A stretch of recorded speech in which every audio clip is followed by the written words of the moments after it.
Thanks everybody for joining me for the class. This is a three-part class, which is good, I think. Hi.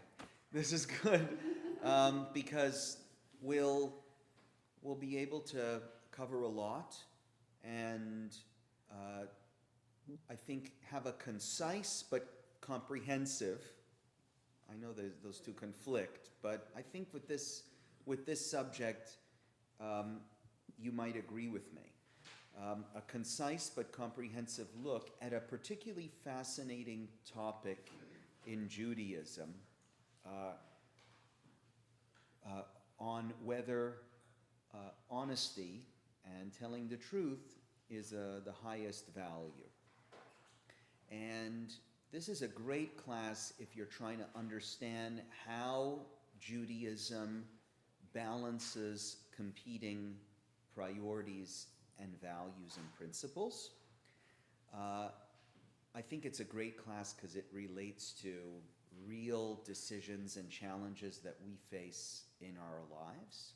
It'll provoke, I hope for you, some thoughts and reactions and anger and satisfaction. And hopefully you'll leave after 3 weeks grateful that you've explored this topic in a deeper way. What we're going to look at in the class is, just give me 1 second.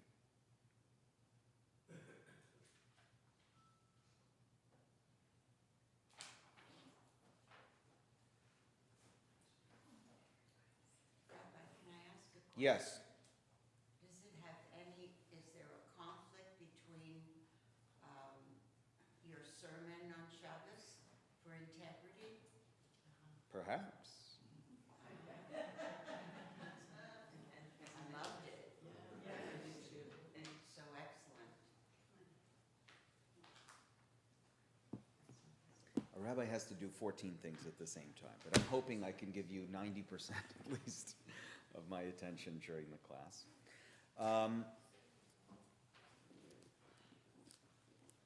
Few years into my rabbinate, this question came to my desk. Someone in the congregation, a parent of a child going on an Israel program, asked me if I would write a recommendation letter for his son. And I knew the kid a little bit. And I didn't know what to say because the kid never expressed an interest in the particular program that we were discussing sending him on. And also, this was a kid with some behavioral issues and challenges.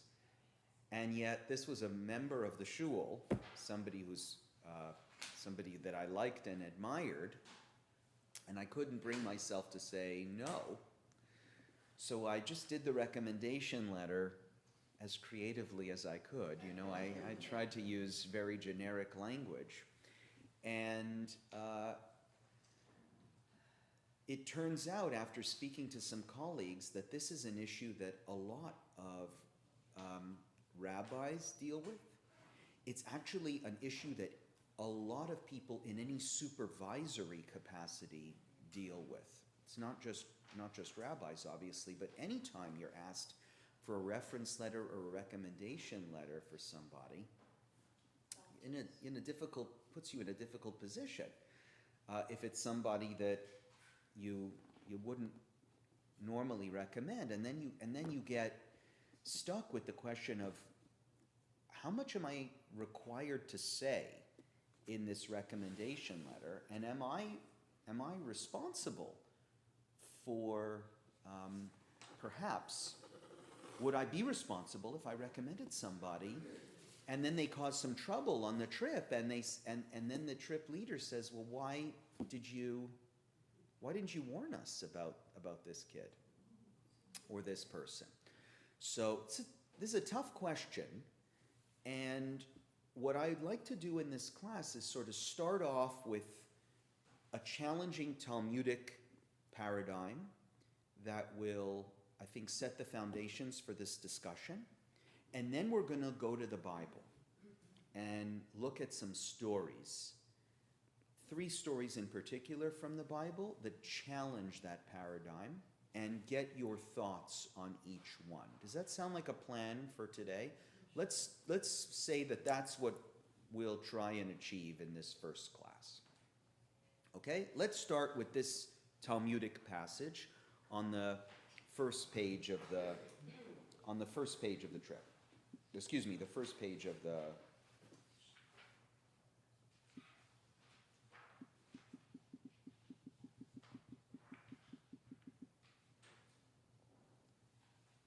first page of the handout.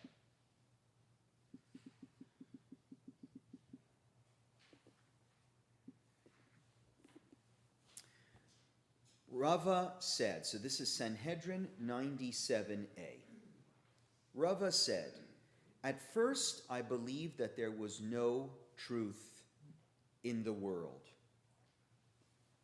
At first I believed there was no truth in the world. So right away you ought to be thinking to yourselves, why would somebody say that? Why would someone assert that the world is full of lies? Actually, I should be careful. He doesn't say full of lies, just there's no truth. Leka kushta. One of the rabbis by the name of either Tavut or Tavyumi said that if you were to give him the entire universe, he would not go back on or change his word. So if you've studied Talmud before, you know that the Talmud often works with one person makes an assertion and the other person challenges it. So this is exactly what you see here. Rava says, I used to believe that there was no truth, ... We don't hear the end of that line. Obviously something happened to him, or he's going to tell the story of something that he experienced that changed his mind, where he saw that there was truth in the world.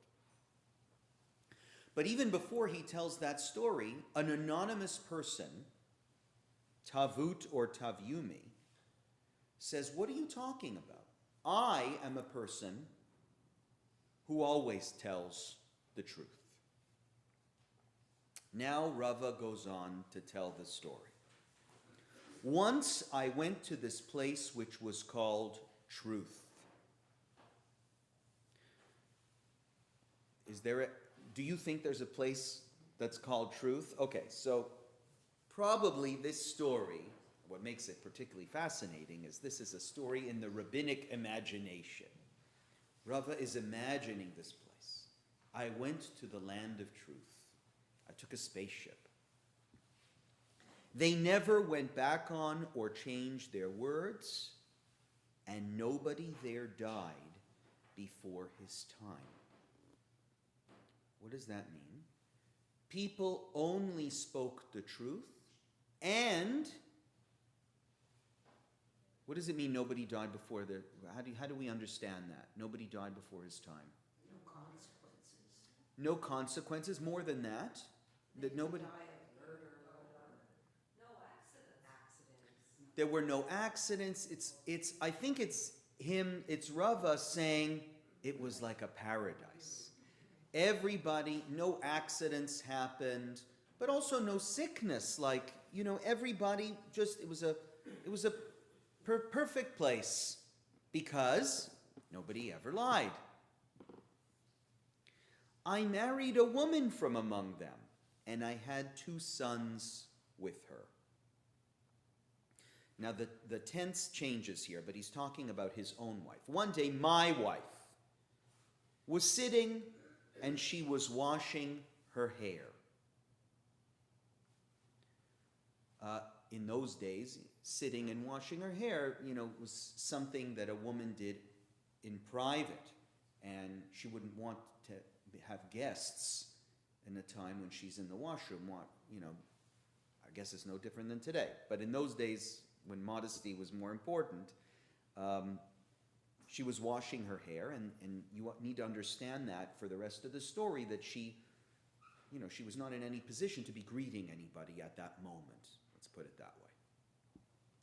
Her neighbor came and knocked on the door. He thought, that is Rava, he thought, this is not good manners. So he told the neighbor that his wife was not home. Okay, you're starting to understand what's going on in the story. What did he do? He lied. Now, is it the worst lie in the world? Remember, the context here is, I'm lying, but I'm lying in order to, protect my wife's modesty. I mean, is this the biggest deal in the world? No. So he told his neighbor that his wife was not home. His 2 sons passed away. The townspeople came to him and said to him, what is this? In this town of truth, they've never seen anybody die before their time.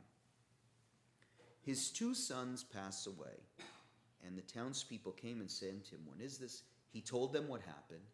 They said to him, please leave from our place so that you do not invite death on these people. I want to spend some time on this passage because I think it's fascinating. Have any of you ever seen this passage before? Very, very challenging piece of Talmudic literature that has a lot of different angles by which you can examine it. First of all, before I keep talking, initial thoughts and impressions. Why couldn't he have said, my wife is unavailable right now? She's busy, she can't come to the door. So you're upset, Bernice, that he lied. You're saying it was too clearly a lie. He could have just said, my wife is indisposed right now. Why is that? Why do you think that matters to you, Bernice? Because he's not lying. So for you, are you saying that life ought to be, I'm pushing what you might be suggesting here. Are you saying that life ought to be sufficiently managed? I should be able to manage complications in life and peace between neighbors and protecting the modesty of my wife. You should be able to do that without needing to lie. Yes, you think so. Simply speaking, Okay. not a very complex situation to handle. Not a very, why? Because? His wife's busy, she can't come to the door. So you have no sympathy for Rava at all? Well, I think Does nobody have sympathy? I'm shocked.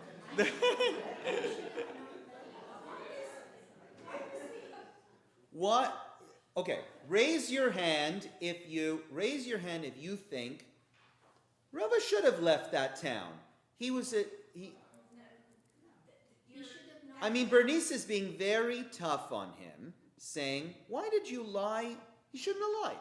He should have just said, my wife is washing her hair and she's unavailable right now, come back later. Okay, so the punishment might have been excessive. Why does he interject in the first place? Like, she didn't have to answer the door. No. Oh, that's interesting. Okay. Right, so what you're suggesting, it's very similar. You're similarly suggesting that there are other ways that he could have handled this problem without lying. Okay? Right? I think there's another complication. Yeah. I think the fact that before he lied, he's already blaming the neighbor. Like, how could you come now and invade my privacy? Why is everybody being so mean to Rava? Remember, he was thinking to himself, this is not good manners. He didn't say it out loud. But even so, the lie then becomes premeditated Yeah, there's no question that he thought to himself, what should I say to the neighbor? And he chose to lie instead of telling the truth. Yeah, I think we're thinking about this as if it were happening today, but modesty for a woman thousands of years ago, Yes. hundreds of years ago, Yeah. is different than it is now. Yeah. In Judaism. I think that, sometimes I don't want to answer a door. yeah. And if I do, to be honest, sometimes I'll say, you know what, I'm sorry, I'm really busy, I'm on my way out, or I'm doing whatever. Even if you're not.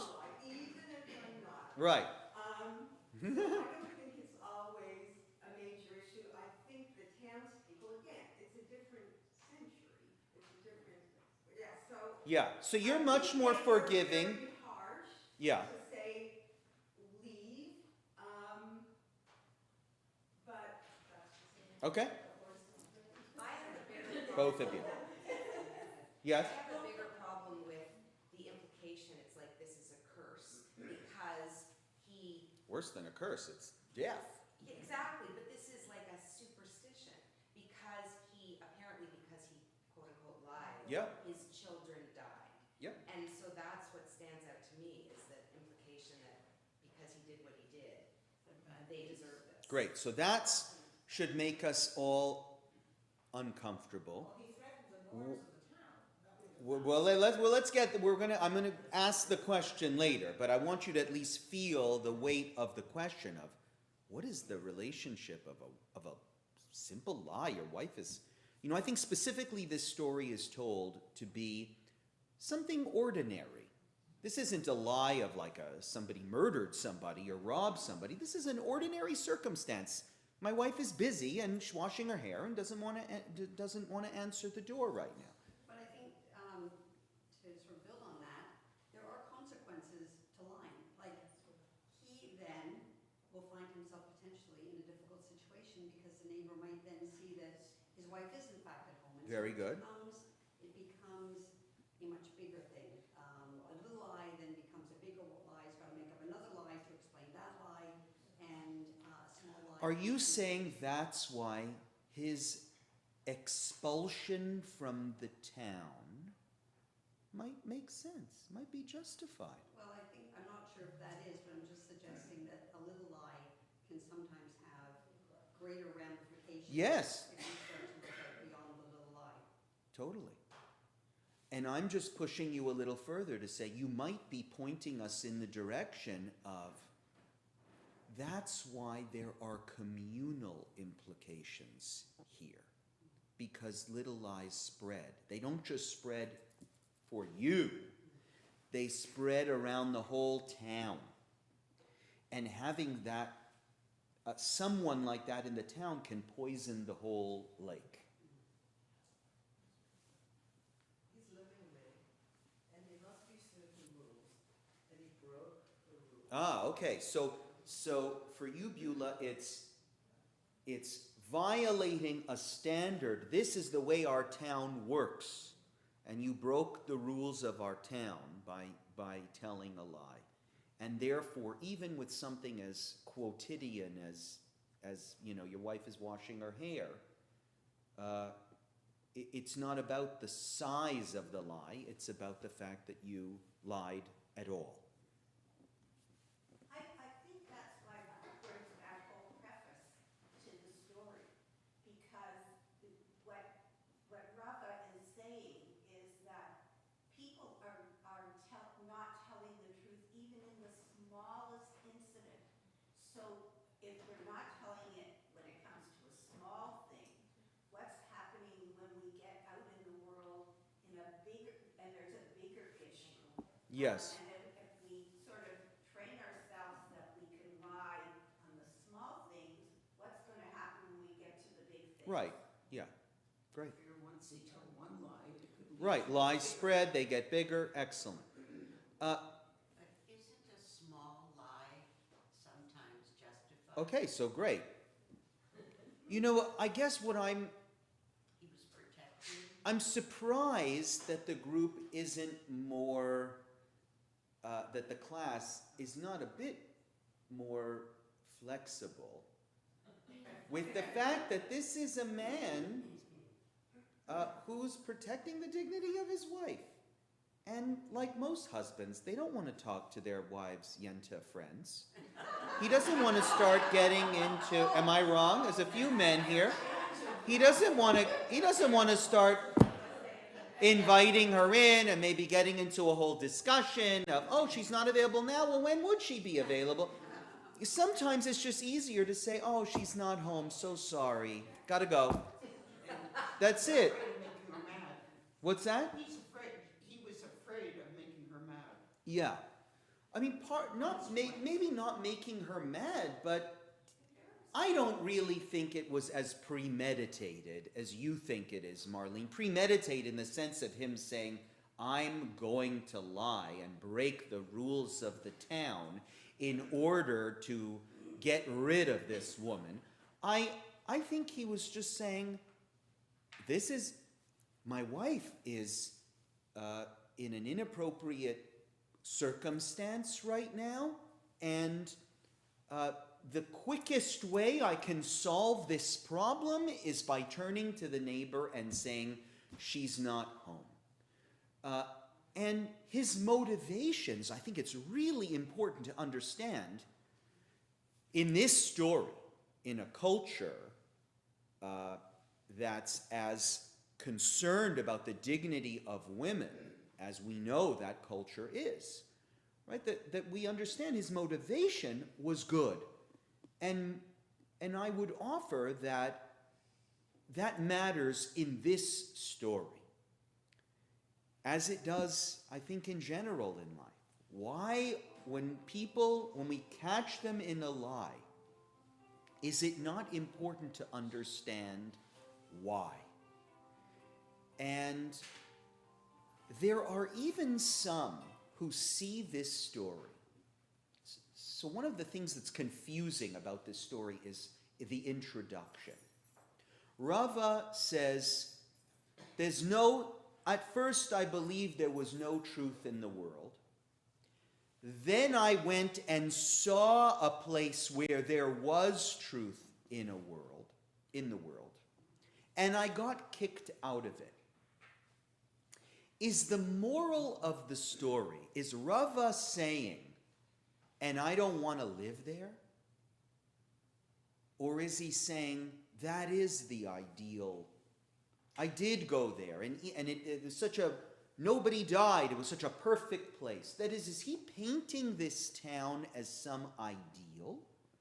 Or is he saying, nobody could survive in that town? No real person could survive in that town. I'm not so sure. Because even when you're trying to do something good, even when you're trying to protect the dignity of your wife, your children die. Nobody could survive in a place like that. That might be the framing of this story, even though that's a minority view.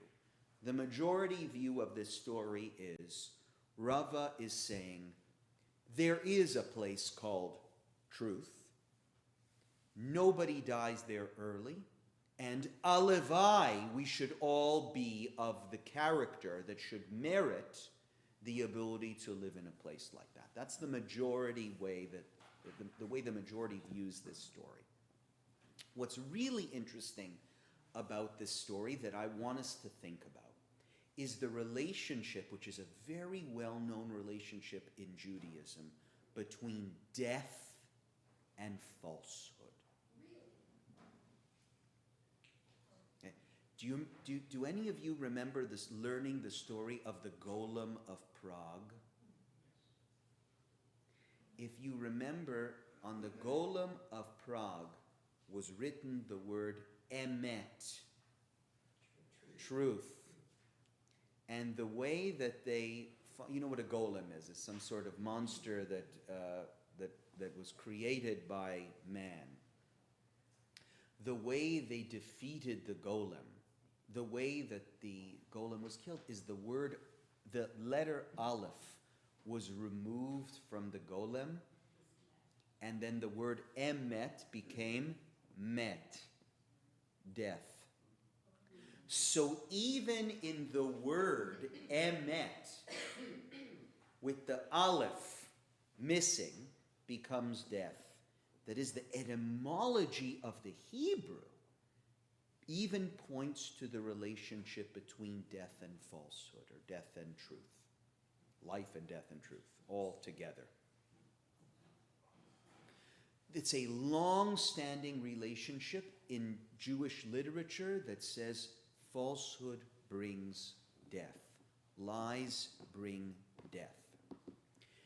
And by the way, that's not such a crazy idea philosophically. If you know Othello, Shakespeare's masterpiece, Othello is a story of lies that get out of control and that do end up causing disaster, death and disaster. I find it brilliant that the Talmud makes that connection. So I don't think that we should look at the story and say, wow, tell a little lie and God will kill your children. Remember, this is a myth. This is a fairy tale. I went and visited a town called Truth. There's no town called Truth. Rava is illustrating a story of a town whose standards are so high that lies bring death upon even innocent people. But there's a grain of truth in this little fairy tale. And this was mentioned earlier, that lies can get out of control. And when lies do get out of control, bad things can happen. A culture that doesn't, and this does relate to the sermon I gave on Shabbat, right? I said it was a sermon about integrity, that societies can survive war and famine and destruction. I'm not sure that a society can survive when there's no more integrity. When contracts lose their meaning, when words have no meaning, when everyone is speaking lies. Society doesn't exist anymore, and there is a kind of death that takes hold. And I think the Talmud is so perceptive in relating that there's a relationship between lies and death. Now, obviously, this is an extreme example of a lie causing the death of innocent children, right? But in every extreme, there's a grain of truth.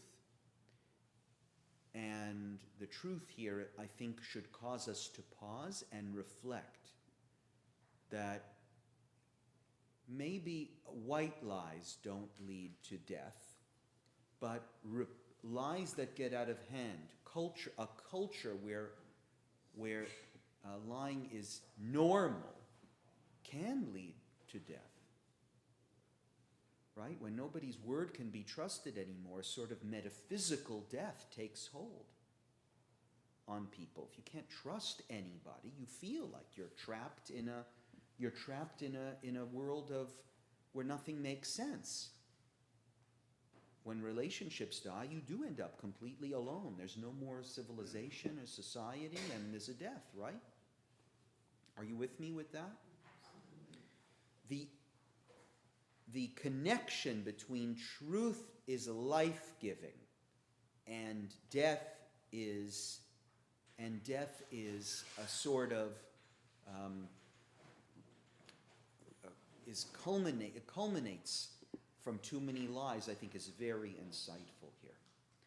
The other thing that is very insightful in this story, that truth is connected to life and lies are connected to death. The other thing that I find fascinating about this story is that it is about a community. The story is about a man who comes to live in a town that keeps a certain standard and ends up being kicked out of that standard because he violates that standard, I should say. That to me is another insightful angle at this story, which is the way lies degrade community life. And I spoke of that earlier, right? There's the aspect that it kills even the closest relationships to you, and also that it can corrode the fabric of community life, and that he becomes a threat to the stability of the community, Rava. Not because his motivations were pure, right? But when someone's word cannot be trusted, do your motivations really matter? And that's what that should cause us also to think twice when we think about justifying white lies. Rava says my motivations were just to protect the dignity of my wife. But the community doesn't know that. Your motivations are your private motivations. Nobody knows that the words coming out of your mouth are there for, are coming out of your mouth for good purposes. The only thing we know is this guy can't be trusted. And if you can't be trusted, you can't be trusted on anything. And so they have no choice but to expel him from the town. So I think this is just, for as much as this is a challenging story, I think it's brilliant. First of all, because it leaves open the question of, is Rava saying that is a place that cannot exist, or is he saying that this is a place that ought to exist? Second of all, because of the relationship between death and lying, and third, because of the way it paints a picture of a corroding communal life, even because of one person whose word cannot be trusted. Maybe I should say this. Maybe particularly because he's lying about a small thing. Because if you lie about a small thing, you're certainly going to lie about a big thing. Just a quick question. Are kids as young as 2 years old? Kids as young as 2 years old lie. Yep. Yep. How can you live in, like, I realize this is an imaginary community, but to even think that you could live in a community where no one lies, like, well, did you eat all your lunch? I'm a 2-year-old to say, yes, no, I want to talk. Yes. And they'll do that. So, Yeah. like, where does that come into it? Are you going to hold a 2-year-old responsible for whether he lies or not? Well, certainly in the town of truth, that 2-year-old would be held responsible for anything that comes out of his or her mouth that isn't true. But in the real world, there's a question about whether the lesson we teach our children ought to be never lie. What do you think of that one? Should you be teaching your children not to lie? And it's not to lie, period. No exceptions. Don't lie. I mean, you're going to have a really rude kid. How did telling his teacher, you look terrible today. Or, there's a way that we preserve peace in the real world that involves lying. And maybe not lying, but not always. How about I put it this way? I think Bertha would like. I think some of you would like me to say it this way. Not always telling the whole truth. There's a way that we preserve peace, and that perhaps peace is being held up in Rava's world as a higher, certainly modesty is, but modesty is part of the peace that he imagines. In the real world, we hold peace to a greater value than truth. There is a land called truth, but there's no peace there. We're kicking people out all the time. That's not a peaceful world when you're expelling people. In our world, we keep the community together, but it's at the expense of the truth. Yes, Ross. So maybe it's his judgment. Maybe he could have framed it like you began this class by telling us the story about The recommendation letter. manipulated, Yeah. a request. Right. So he could have said it differently. He could have just said she's indisposed. Yeah. I mean, there's different ways. But that point of view, and I'm hearing you, I'm hearing it, right? I hear where you're coming from. But it doesn't have much sympathy for Rava, who you're right, he could have used different words, but he didn't. And should we be so tough on him? I mean, in the end, the same thing happened. The neighbor went away and his wife's modesty was protected. But for you, the very fact that he spoke falsehood makes him worthy of expulsion?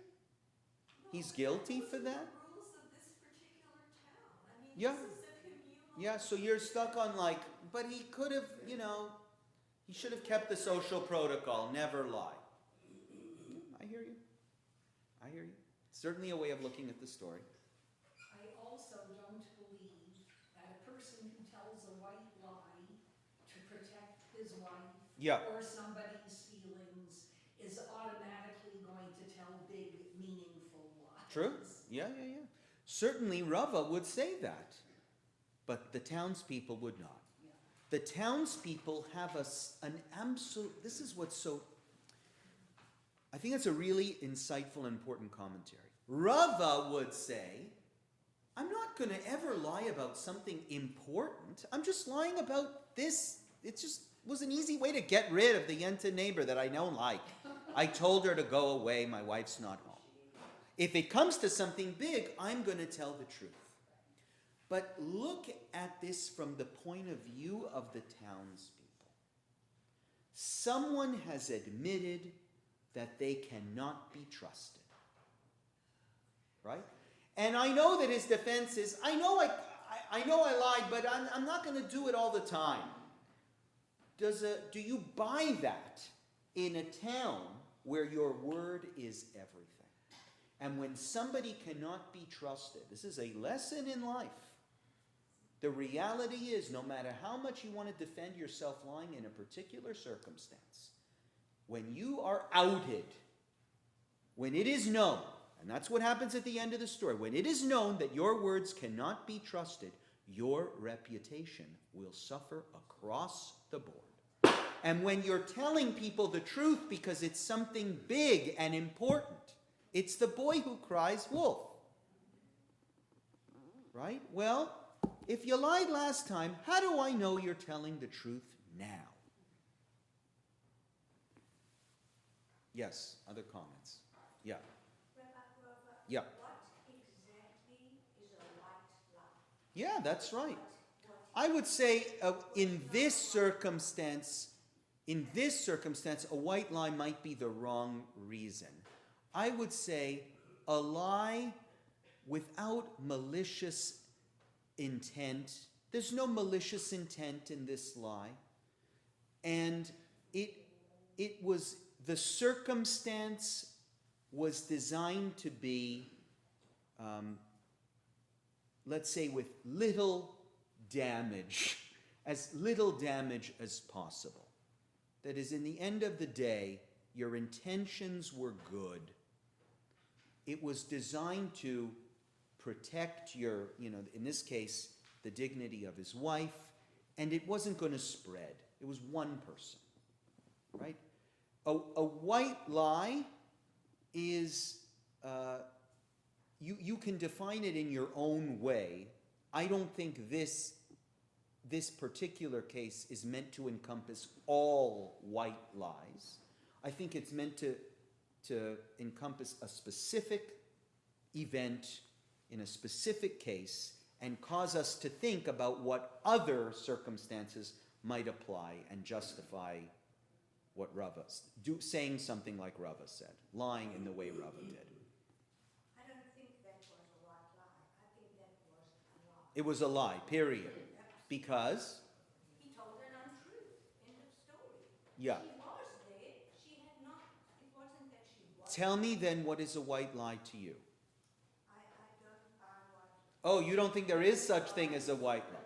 He Yeah. does tell the truth. It's interesting. I should chat GPT. Where does the term white lie come from? Does anyone know that? I should have looked this up before the class. It's like somebody saying, do you like, they bought the dress, and they, do you like my dress? And they said yes. Yes. What are they going to do with that? So the term white lie has, thank you, ChatGPT, has been around since the 18th century. And its origins reflect how Western cultures, interesting, Western cultures, began distinguishing between harmful lies and harmless or benevolent lies. In a 1741 British publication called The Gentleman's Magazine, a white lie is that which is not intended to injure anyone in his person, property, or reputation, but only to excuse ourselves or to benefit another person. Interestingly, Jewish ethical tradition doesn't use that imagery at all.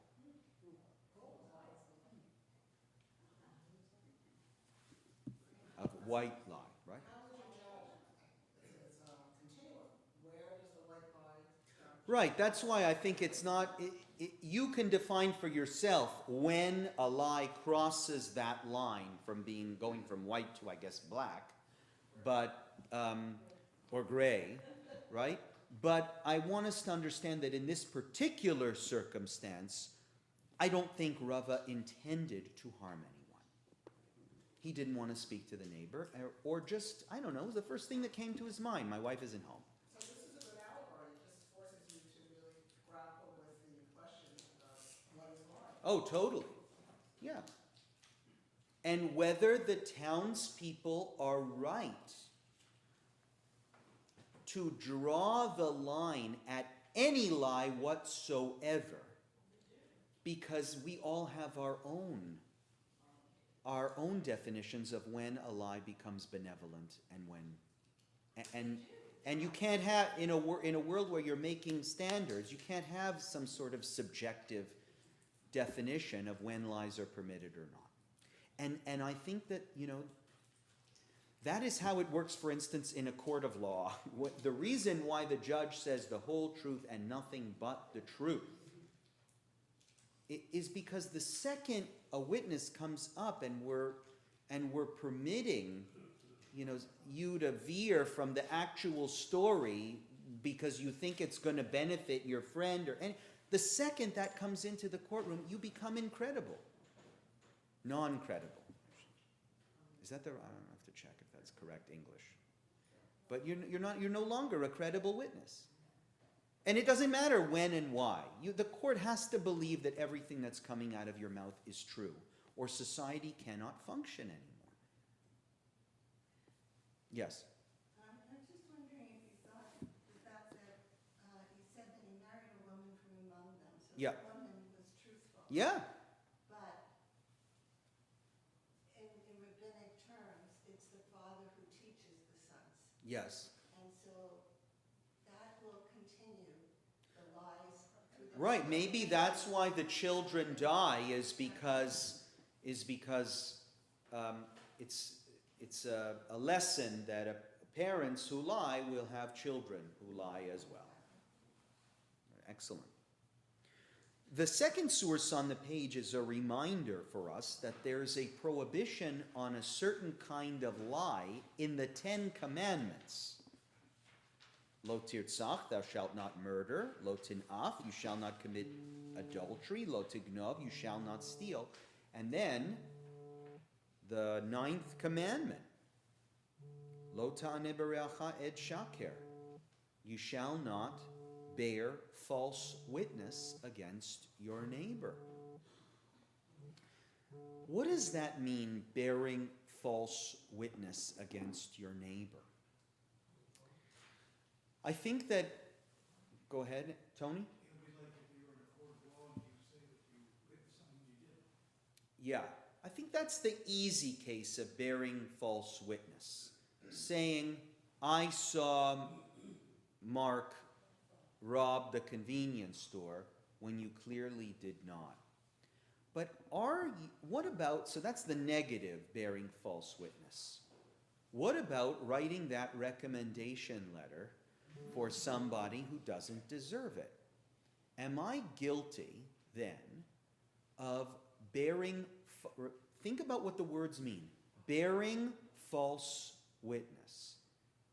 That means describing circumstances in an untrue way. Untrue doesn't necessarily mean only in a way when I'm going to implicate that person in something malevolent. One can also bear false witness by not implicating someone in a circumstance where they should be implicated. Right? The words that are used in the Ten Commandments seem to imply both, which is what I would challenge the group with. Is it just as bad to say that somebody is deserving when they're not, as saying somebody is undeserving when they are? Legal cases about giving recommendations for employment when it's been proven that it wasn't a valid recommendation.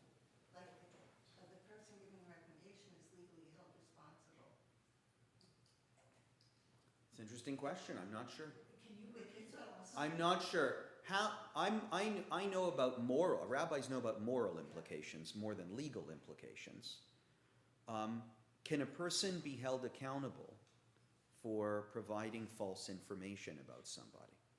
Certainly in a Jewish court, there's a word for that. It's called an eid zomein, a witness that is speaking lies about somebody else in court. We have perjury. That's what it means to perjure yourself. Or one of the ways that you perjure yourself is by being caught in offering testimony that's not true about somebody else. But ought there not be a distinction there between I didn't say everything that I should have said or that I could have said in order to grant a full picture of somebody's whole character and personality? Particularly when you're doing something like a recommendation letter, that's tough. You know, when you're in front of a witness stand and it's black and white, did this person commit this crime? Did you see this person commit this crime, yes or no?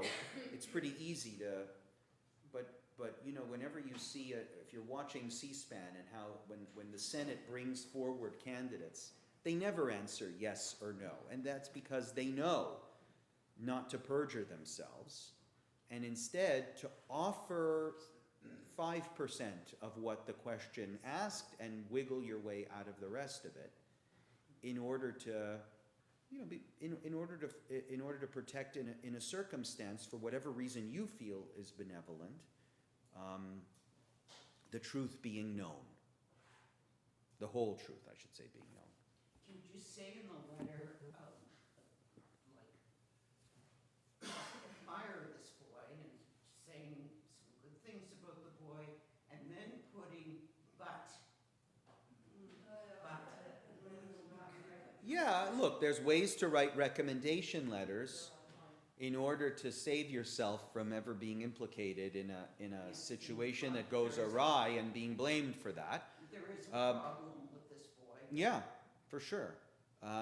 But I would say that gets tricky when you really feel deep down that this person you would not recommend. And are you misleading Are you misleading the person by framing things that way?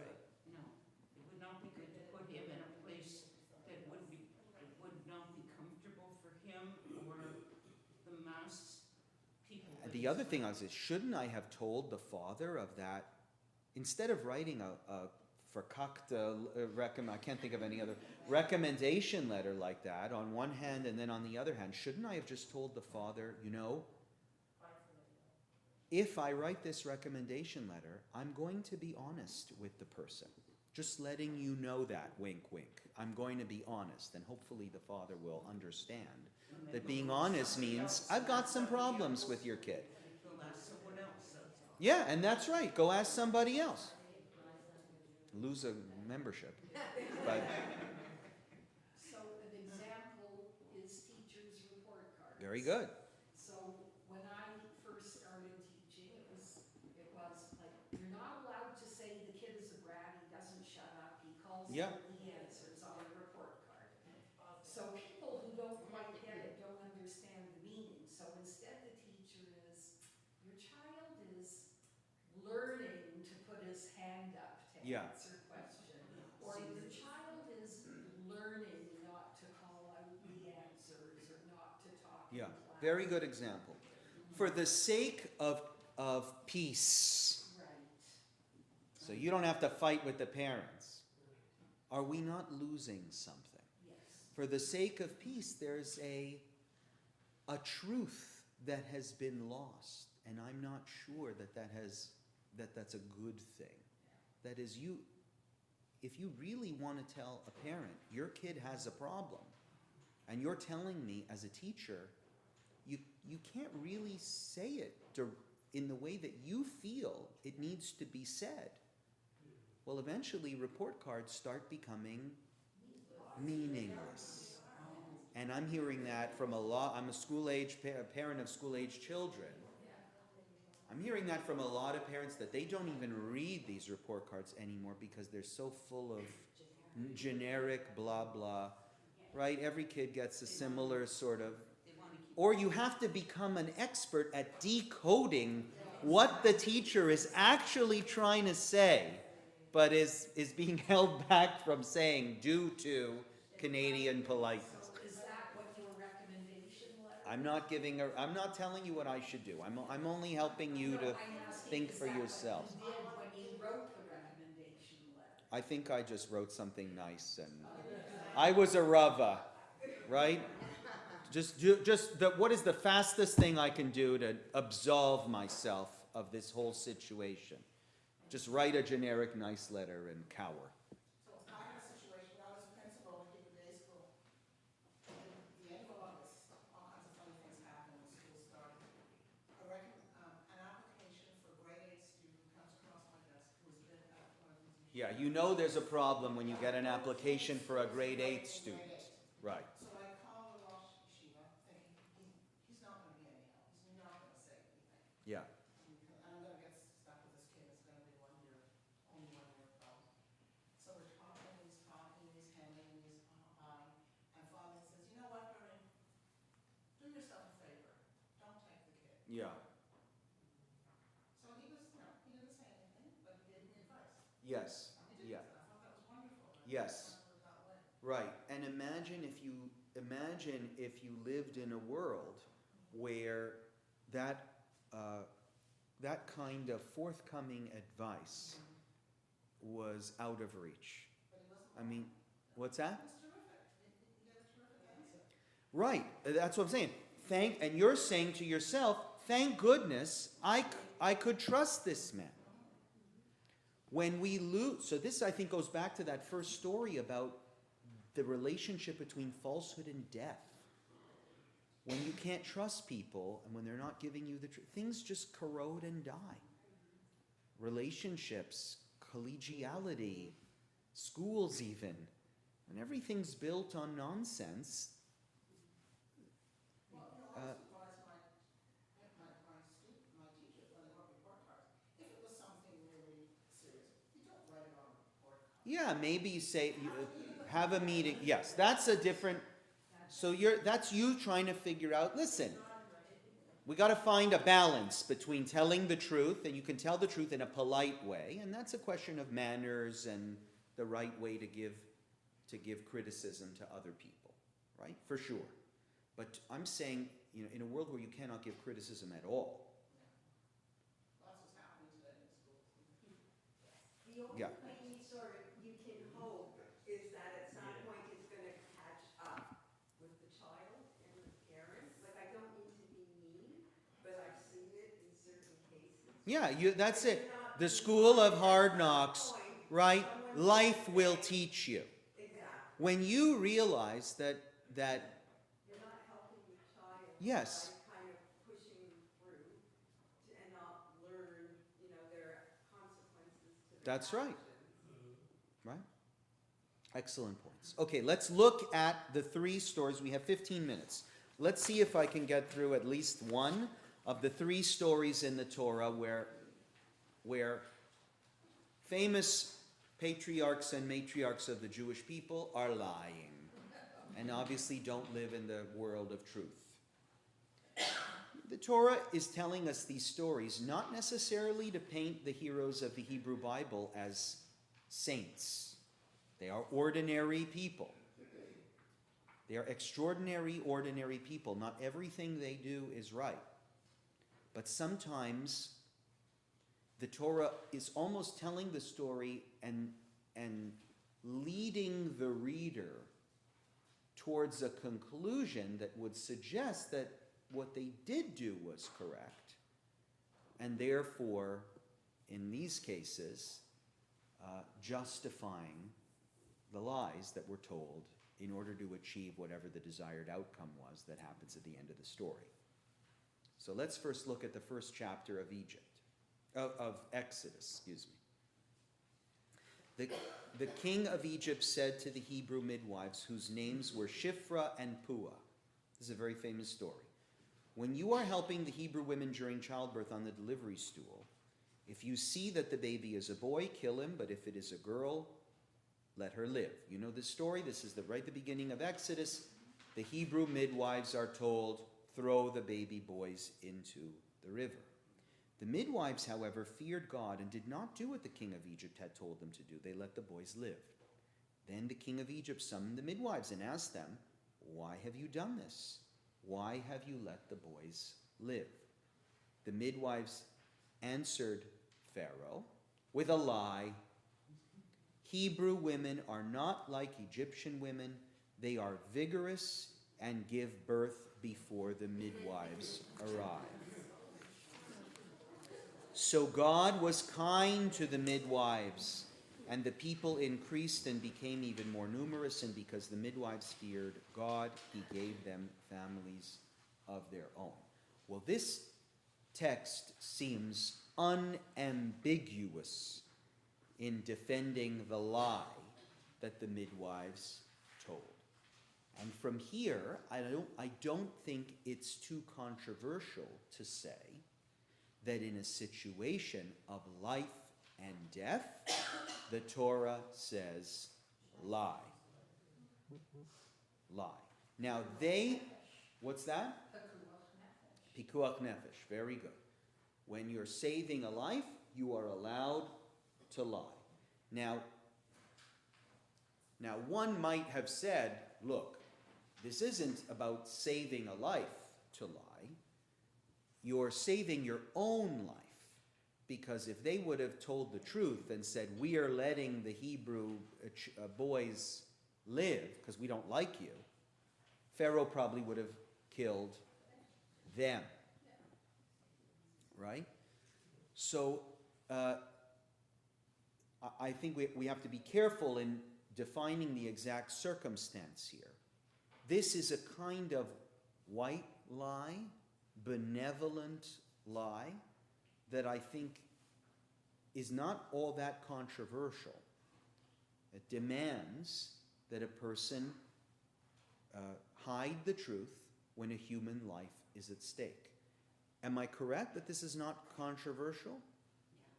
Right? I would imagine most of us in a generation following the Holocaust understand that the righteous among the nations who repeatedly had to lie about hiding Jewish children Is it a question of lying in this case or choosing morality over immorality? I think it's choosing to lie because there is a higher, there's a higher concern. So remember, the relationship between, and this is the first story of the Talmud, the relationship between lies and death. So I first presented you with a story that seems to suggest that when lies come into the world, people die. When the very first story I'm teaching from the Torah suggests just the opposite.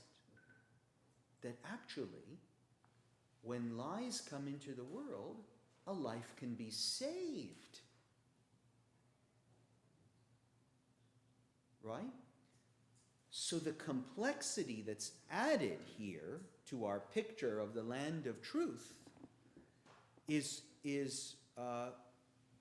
quite extreme.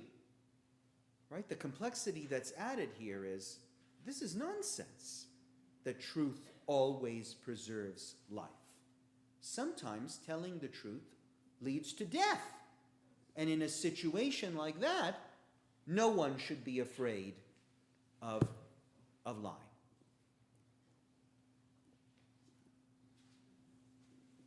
This is a defense of those who said Rava was lying, but he was lying in an easy case, to protect his wife's dignity.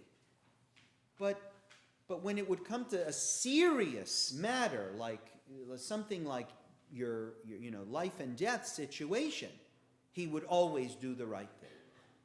He would think very carefully about, what do I say, what do I do, what answer can I give that's going to be the best to preserve morality and goodness in this particular case. So circumstances matter. The land of truth is not a land that always produces life. Okay? Story number 2. Abraham. This is the most famous case made in the Torah of an outright lie.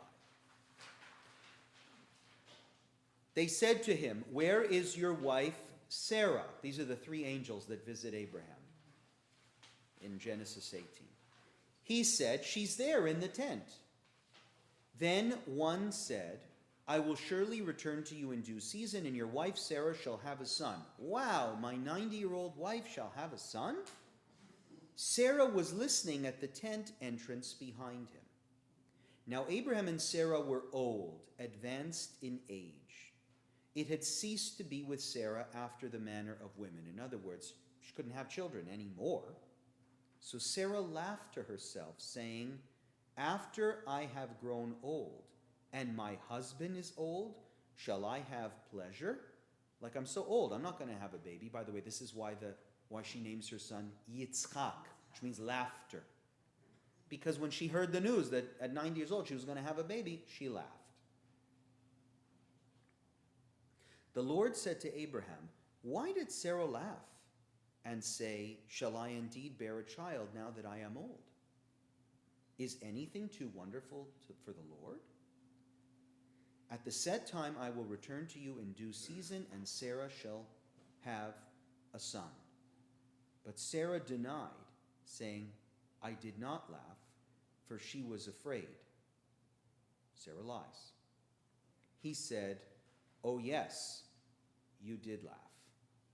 Now, I want you to notice another little lie in this passage.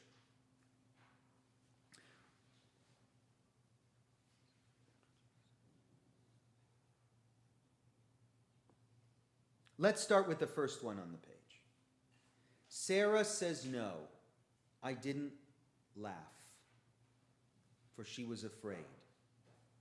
He said, "Oh yes, you did." Why does Sarah not tell the truth here about her laughing?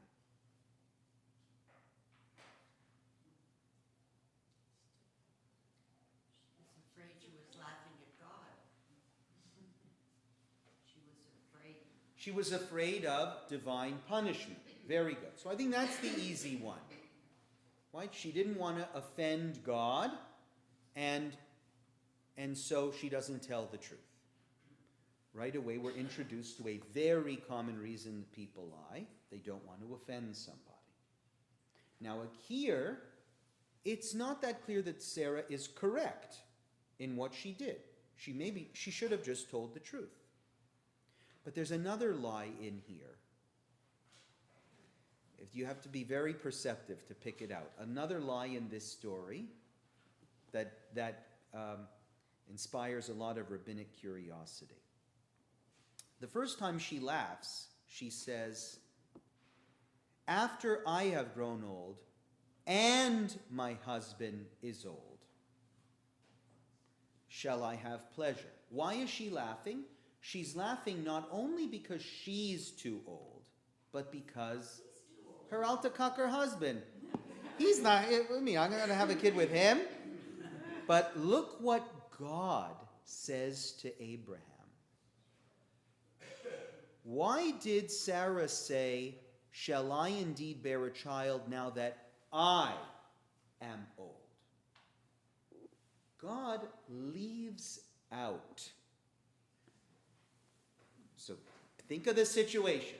Sarah is laughing not because she's too old and he's too old. God is watching. So the second God becomes a character in the story. You know, with Sarah we have a question. Was she right to lie? Was she not right to lie? But we can't ask, did God do what's right? God is God. God is always doing what's right. And God, I don't know if I would say he lies, but he doesn't tell the whole truth.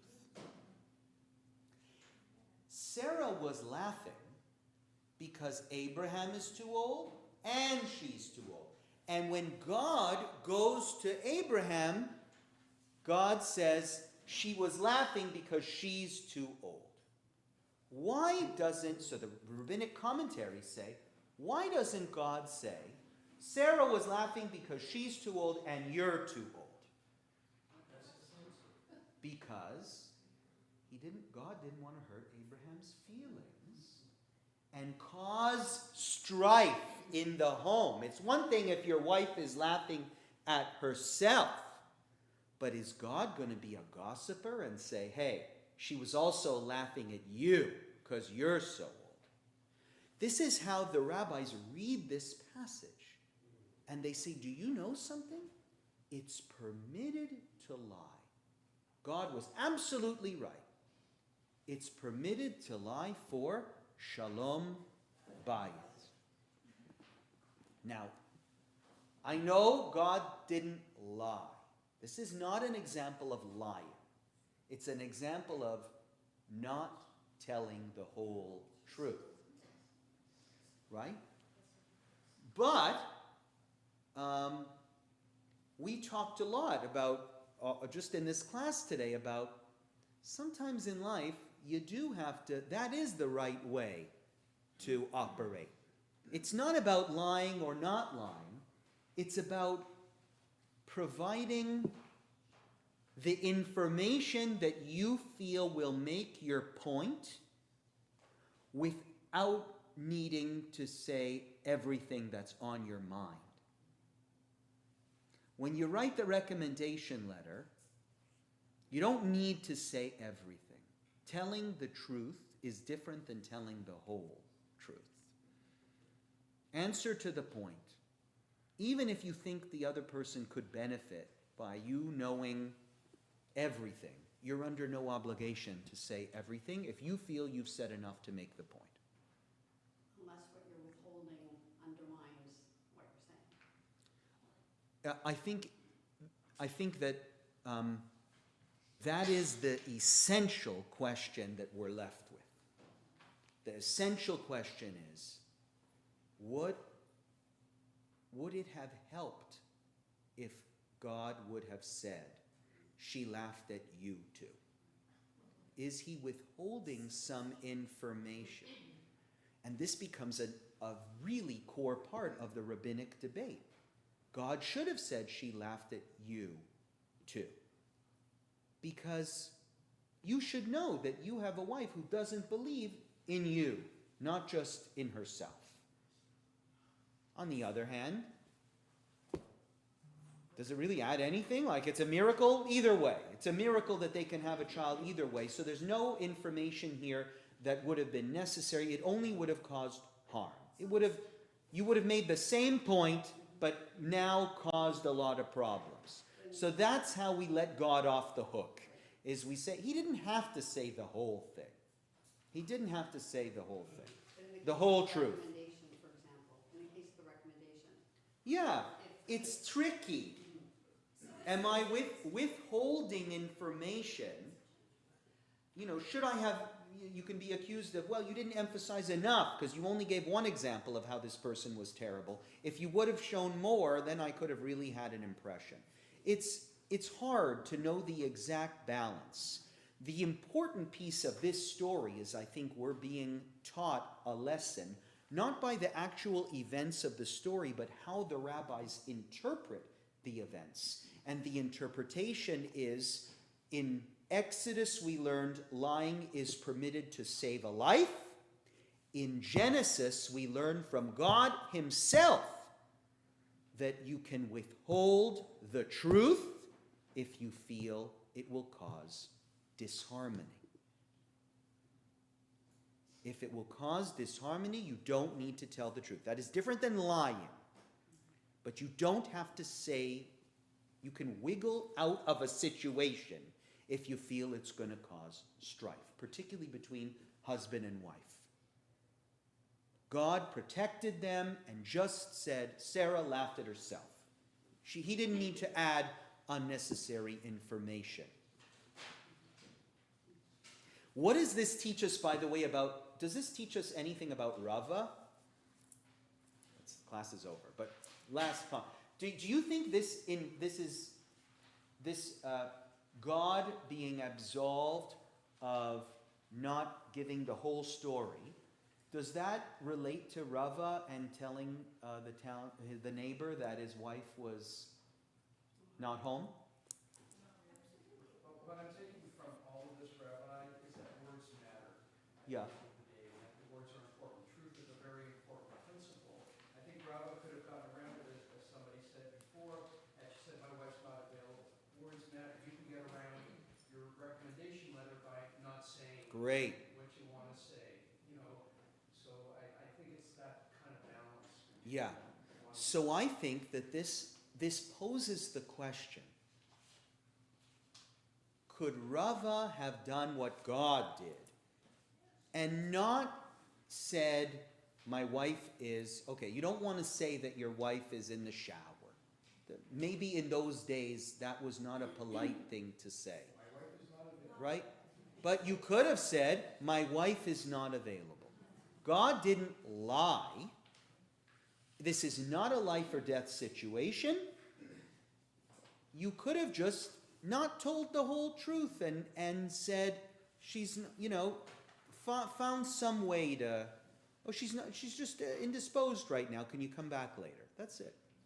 But words do matter. That is the truth, she's not available. Right? But aren't the stories different? Because the first is a magical story of a place called truth. And the other situations are supposedly real life situations where you have to use a different kind of judgment in order to, well, in one case save a life, and in the other to save a marriage. Yep. They're different in kind. Totally. And I don't want to lose that these are different situations with different moral predicaments, and the outcome of those situations doesn't necessarily flow one situation to the other, right? But I do think both situations are teaching the lesson of be careful with what you say. Be very careful with what you say. One case is when what you're saying is an outright lie, and you believe that it is justified because at the end of the day you're not hurting anybody, it's a white lie, and it's a contained situation, right?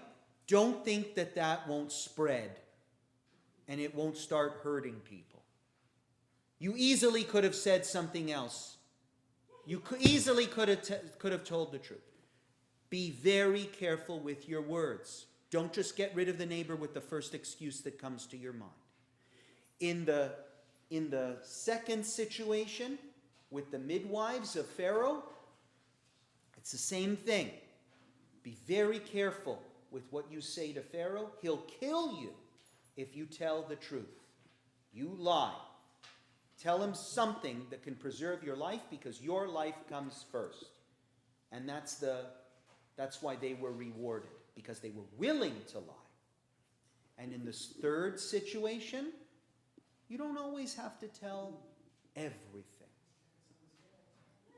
So yes, it's different situations, but that all, I think, are leading us to the same matter to consider, which is how I respond to questions of fact. Did you throw these babies into the river or did you not? Did Sarah laugh or did she not? How you respond, think very carefully. Words have implications and meaning that can be life or death to you, to your circle, to your family, to your whole community. And between husband and wife especially. So I love that all of these stories are about real relationships and how they affect the integrity of those relationships when the whole truth isn't being heard. We'll get more complex next week. Thank you, everybody.